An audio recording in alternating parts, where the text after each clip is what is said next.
We are getting some breaking news in the investigation into the disappearance of Nancy Guthrie. 4 months after Nancy Guthrie was taken from her home in Tucson, Arizona, searchers are still looking. And for a while, it seemed like the focus was shifting south, across the border, into Mexico. An anonymous tip had come in suggesting that Nancy might have been moved there, and almost immediately, that theory began spreading across social media, across YouTube channels, across the comment sections of people who have been following this case since the very beginning. But one man who spent 6 days on the ground in Arizona says the Mexico lead is almost certainly wrong. And he has specific reasons for thinking so. Bill Garcia has been a licensed private investigator since the year 2000, but he has been working on missing persons cases since 1992. That is more than 3 decades of searching, for adults, for children, across the United States and internationally. He does not work for money on cases like this one. He describes the work as something closer to a calling. And when he came back from his most recent trip to the Tucson area, he sat down and explained exactly why he believes the investigators chasing Nancy into Mexico are heading in the wrong direction. To understand why that matters, it helps to go back to the beginning. Before we get into it, if this is your first time here, I want you to know what this channel is. We follow cases like Nancy's from the beginning to wherever the evidence leads. No speculation dressed up as fact. No chasing theories just because they are trending. If you want to stay with this story as it develops, subscribe right now and hit the bell. Every update we cover, you will be the first to hear it. Now, back to what Bill Garcia found when he got on the ground in Arizona. Nancy Guthrie is 84 years old. She is the mother of Savannah Guthrie, the co-anchor of NBC's Today Show, which is how many people first heard her name. But Nancy is not a television figure. She is a private woman who had spent more than 5 decades building a quiet life in the Catalina foothills neighborhood of Tucson. She lived alone. She had a pacemaker. She required daily medication. She had difficulty walking. On the evening of January 31st, 2026, she had dinner with family. She was warm that night by all accounts, laughing, sharing stories, carrying photographs of her grandchildren in her bag, the way she always did. And then she went home. She never made it to morning. Authorities confirmed that Nancy was taken from her bed while she was asleep. Not from a doorway, not from a hallway, from her bed. That single detail, confirmed early in the investigation, told investigators something important. Whoever took her knew her routine. They knew when she would be unconscious. They knew which door to use and which camera to avoid. This was not a random crime. It was planned. Within days, the investigation was drawing national attention. Volunteer search groups moved into the area around Tucson. Reward money was posted. Tips began coming in from across the country. And then, somewhere in those early weeks, an anonymous tip pointed south. Nancy had been taken to Mexico, the tip claimed. Or at least, that is where the trail led. Bill Garcia heard that theory. He considered it carefully. And then he went to Arizona to look for himself. What Garcia found when he arrived in Tucson was a community that was still very much in the middle of an active search. Volunteer groups were moving through the area, many of them motivated, he noted, by the reward money that had been offered. Garcia's team was not. They were there for a different reason, to methodically eliminate areas that did not match the evidence, and to pay close attention to the areas that did. He started where the crime started, Nancy's home. Garcia said he arrived on a day when law enforcement had cleared the street. There were barricades, signs were posted, and that gave him something valuable, a few quiet minutes to stand outside the property and simply observe, to look at the entry points, to consider the sightlines, to think through how someone would have moved a frail 84-year-old woman out of that neighborhood without being seen. What he found confirmed what he had already suspected. The neighborhood itself tells a story. There are very few ways in and very few ways out. The exit routes almost all empty onto a single main road called Campbell Avenue. If you try to go south from that location, you move deeper into Tucson, into city streets, more traffic, more police patrols, more exposure. That is not the direction someone would choose if they were trying to disappear quickly. Going north, Garcia said, is a different story. North of that neighborhood, the terrain changes. The roads become less trafficked. There are stretches of desert, remote areas, places along the route toward Mount Lemmon and beyond. Even further toward a small community called Pine Top, where a vehicle could move without drawing much attention, particularly in the late night or early morning hours when Nancy was taken. That is the direction Garcia believes the kidnappers went. And that is where his disagreement with the Mexico theory begins. When the anonymous tip about Mexico surfaced, Garcia did not dismiss it immediately. He thought it through, the way he thinks through every lead, by looking at the logistics. What would it actually take to move an unwilling 84-year-old woman across an international border? And when would that crossing have had to happen? If Nancy was taken in the early hours of February 1st, as investigators believe, and if the kidnappers had intended to cross into Mexico, that crossing would have needed to happen relatively quickly, most likely in the early morning hours of the same day. And that, Garcia said, is where the theory runs into a serious problem. Because those early morning hours at the border are not quiet. They are, in fact, one of the most monitored times of the day. Customs and Border Protection does not operate on a standard 9-to-5 schedule. Neither does Homeland Security, and according to Bill Garcia, the early morning hours around a border crossing are precisely when enhanced monitoring measures are in place, both for vehicles coming into the United States and for those leaving it. Garcia has worked cases that crossed into Mexico before.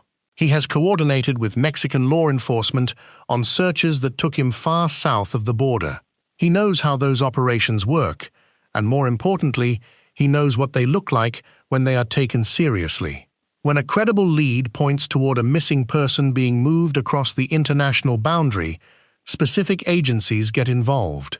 There is a unit in Mexico dedicated entirely to abductions and missing persons cases. They have resources, trained personnel, and the kind of local knowledge that outside investigators simply do not have. As of the time Garcia spoke publicly about this case, that unit had not been called in. To Garcia, that absence said everything. If the tip about Mexico had been credible enough to warrant a real search, those organizations would have been there. They would have had boots on the ground, technology working the terrain, and coordination with their counterparts on the American side. The fact that Pima County had not even been formally notified about the tip, something Garcia said he confirmed independently, told him the lead was not being treated as solid by the people closest to the investigation. His conclusion was direct. Someone, or possibly more than one person, may have introduced that Mexico tip specifically to send searchers in the wrong direction. That is not an unusual tactic in cases that attract significant public attention. When reward money is involved and media coverage is heavy, false leads surface regularly. Sometimes from people seeking attention, sometimes from people who want the actual investigation pointed away from the truth. Garcia did not speculate about which it was in this case. He simply said the logistics did not hold up, and that he was staying focused on northern Arizona. But then he said something that shifted the entire conversation. His team had not gone to Tucson just to walk the terrain. They had gone because, over the weeks prior, they had been quietly working to identify a suspect. One member of Garcia's team had spent time analyzing footage from the night of the abduction, specifically, footage that showed a masked figure at Nancy's front door. Through a process Garcia described carefully, but did not fully detail publicly, that team member was able to work through the mask, to identify, or at least narrow down, the person behind it. Garcia said Pima County detectives later called that team member directly, not once, but across 3 or 4 separate phone calls, and asked to be walked through how the identification had been made. That alone suggests the work was taken seriously. The second member of Garcia's team brought a different kind of skill. Garcia described it in measured terms, saying only that the ability had been used by United States intelligence agencies during the Cold War, and that he was confident it would help them close in on the specific areas where Nancy might be. He did not elaborate further, and he did not name the technique. What he did say was that having a potential suspect to focus on had sharpened everything: the search areas, the movement theory, the direction his team planned to pursue next. The suspect Garcia's team identified is not an American.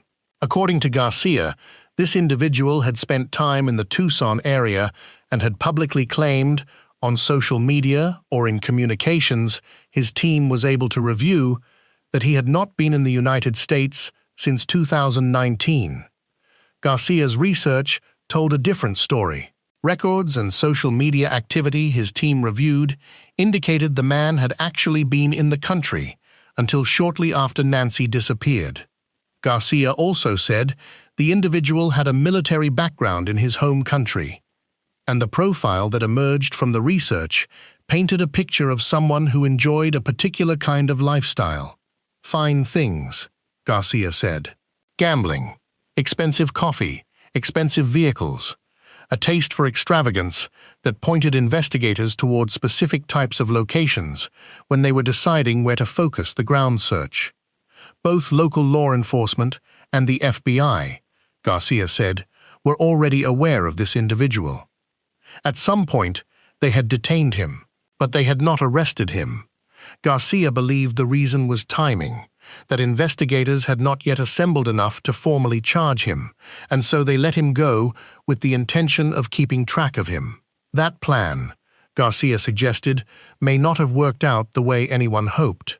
His suspicion was that the suspect had traveled nearly 300 miles from Tucson to reach a remote international airport, not one of the major crossing points that would carry heavy monitoring and camera infrastructure, but a smaller, quieter facility that would draw far less scrutiny. From there, Garcia believed, the man had left the country entirely. Which country he believed the suspect had fled to, Garcia did not say publicly. What he did say was that obtaining flight records from a Mexican airport for a specific passenger on a specific date is actually more straightforward than most people would expect. He had done it before through his contacts with the Mexican Missing Persons Unit. The complication in this case was the possibility that the suspect had not stopped in Mexico at all, that he had simply passed through or taken a different route entirely, leaving no record on the Mexican side. That uncertainty was one of the things still sitting unresolved when Garcia returned home from his week in the desert. He came back tired. He said so plainly, extremely tired, and a little discouraged that the trip had not produced the concrete lead he had been hoping for. But he also said he was going back over the footage, and the photographs, and the notes his team had collected, and that he believed they were still moving in the right direction. Nancy had been missing for 4 months. The search groups were still out.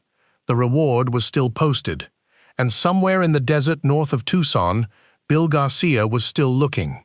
There is something that gets lost in the noise of a case like this one, in the tips and the theories and the social media threads and the YouTube channels all running parallel investigations from their living rooms. It is easy to forget, in the middle of all of that, who Nancy Guthrie actually is. She is not a figure in a news story. She is an 84-year-old woman who carried photographs of her grandchildren in her purse, who laughed at dinner the night she was taken, who had lived in the same community for more than 5 decades, building a life that was quiet and ordinary and entirely her own. She had a pacemaker. She needed her medication every day. She had trouble walking. And somewhere, right now, she is either still waiting to be found or she has already passed beyond the reach of anyone still searching. Her daughter Savannah said it simply, in the way that only someone living inside that kind of grief can say anything simply. She said the family still believed. She asked people to keep praying. She said they needed to know where Nancy was. They needed her to come home. That is what this case comes down to. Underneath all of the evidence and the logistics and the investigative theory, a family that does not know, and an 84-year-old woman who deserved far better than what happened to her on the night of January 31st. Bill Garcia knows that. It is, by his own account, the reason he keeps doing this work at all. He has been searching for missing people for 35 years. He has recovered people and reunited them with their families. He has also delivered answers that were not the answers anyone wanted. Confirmation of a death, the location of remains, the end of a hope that had been held for a long time. He said that even those outcomes matter, that families deserve to know, even when the knowing is painful, that having something to move forward with is better than living indefinitely inside the uncertainty. He was not ready to say that about Nancy's case. Not yet. But he was honest about the possibility. He said plainly that in some cases, people are never found, and that he was afraid that outcome became more likely the longer the media attention faded, the longer the search groups dispersed, and the cameras moved on to other stories, and the reward money stopped feeling urgent to the people who might know something. That is the reality of a long-running missing persons case. The early weeks carry enormous energy. Volunteers show up, tips flood in, every detail gets scrutinized, and then, gradually, the attention shifts. The case does not get solved. It just gets quieter. And the people still working it, the ones like Garcia who are not doing it for likes or subscribers or channel growth, but because they genuinely believe they can help, find themselves working in an environment where the noise has died down, but the answers still have not come. Garcia had specific concerns about the shape the public search had taken. He was measured about it, but he did not soften it entirely. He said that a significant portion of the people out there searching, documenting, and reporting on this case were not professionals.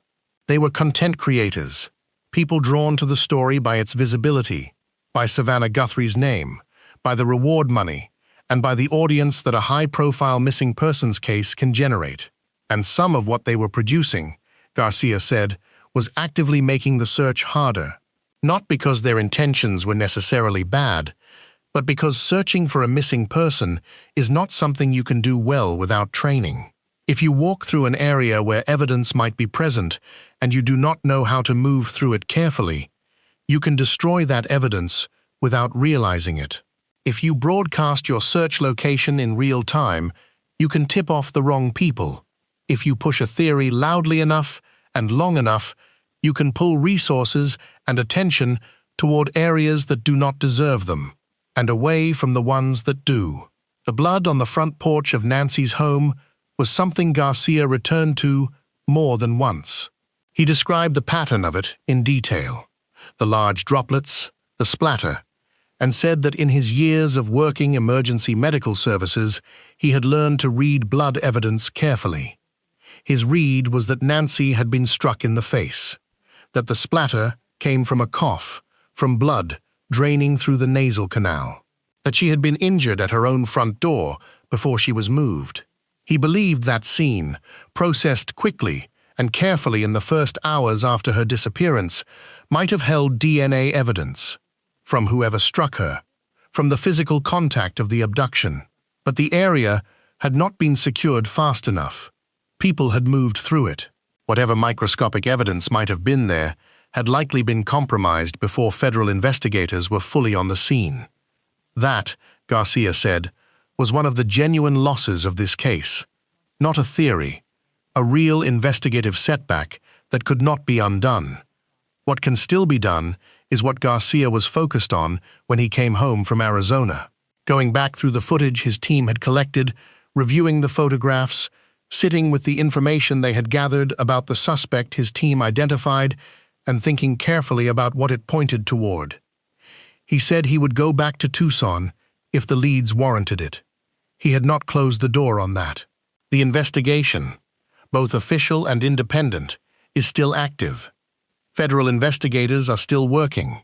Garcia's team is still working.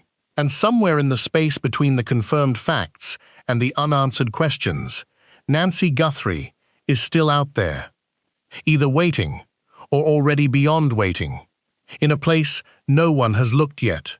The Mexico theory may fade. The anonymous tip may turn out to be exactly what Garcia suspected, a distraction, or a dead end, or something worse. But the search itself does not stop because one lead collapsed. It shifts, it narrows, it moves north, toward the desert, toward the remote terrain Garcia's team has been studying, toward the answers this family has been waiting 4 months to hear. What do you think is the most important thing investigators should be focused on right now? Finding where Nancy is, or finding who took her? Leave your answer in the comments below, and if you want to be here the moment something breaks in this case, subscribe and hit the notification bell right now.